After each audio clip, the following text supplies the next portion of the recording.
ஷேய் விஷ்ணு, ஏப்பா நம்ம சீட்டு பிடிங்கிட்டாரு. நமக்கு உங்கள் ஒன்றும் கிடையாது. நம்ம எந்த பேரில் போய் நம்ம தண்டனை கொடுக்க? உலக நாடு அவர் பார்த்துக்கிட்டு இருக்காரு. உலக நாடு ஓடுதவனை பார்த்துக்கிட்டு இருக்காரு. நீதிமன்ற கோர்ட்டில் அவர் தான் பார்த்துக்கிட்டு இருக்காரு. அப்போ அவர் தானே பார்க்க முடியும். அப்போ உட்கார்ந்த இடத்துல எலுமிச்சம் பழத்தில் தட்டிடுவார், சோழி முடிச்சிடுவார். கனி எப்படி அவன் உடம்பு சைஸாக இருக்கா, மண்டை வயிறு கால் கையெல்லாம் கரெக்டாக உறுப்பு வச்சுருக்காருப்பா. ஏப்பா கரெக்டாக வச்சுருக்காரு. இனிமேல் நொறுக்கி விட்ருவார். பருவ ஐட்டமெல்லாம் தூக்கி நொறுக்கி விட்ருவார். பூமியில் உருட்டி விட்டார். இது முதல் கணக்கு பூமிக்கு போடுதார். பூமி என்னுடைய பூமின்னு உலக நாடு எலுமிச்சம்பழம் கனியாக சுற்றி விட்டு அது ஓடிக்கொண்டே இருக்குது. உலக நாடு, தாய் இந்தியா நாடு, தமிழ்நாடு கனியால் முடித்து சோழி முடிச்சிடுவார்.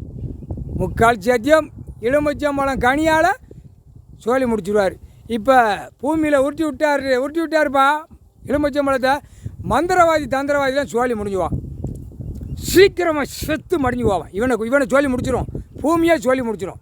அந்த மந்திரம் உட்காந்து பண்ணதால ரத்த பலி, ஆடு பலி, பூனை பலி, கோழி பலி, மாடு பலி, பறவைகள் பலி, எல்லா பலியும் கொடுக்கான்ல. இவன் இப்போ சோழி முடிச்சிடுவான். இப்போ இந்த எலுமிச்சம்பழத்தை உருட்டி விட்டே இருப்பார். எங்கே மாறி உருட்டிக்கிட்டே இருப்பார்ப்பா. அடியாகி போவான். சாமியார் இந்த காளி மந்திரம் சொல்கிறவன் அந்த மந்திரம் இந்த மந்திரம் சொல்கிறவன் பூரா சோழி முடிஞ்சுவான். காளி எங்கள் அண்ணி மந்திரம் அது இந்த எலுமிச்சம்பழம் உருட்டி விட்டே கொண்டுருவார். செத்து முடிஞ்சு போவான். முக்கால் சத்தியம்.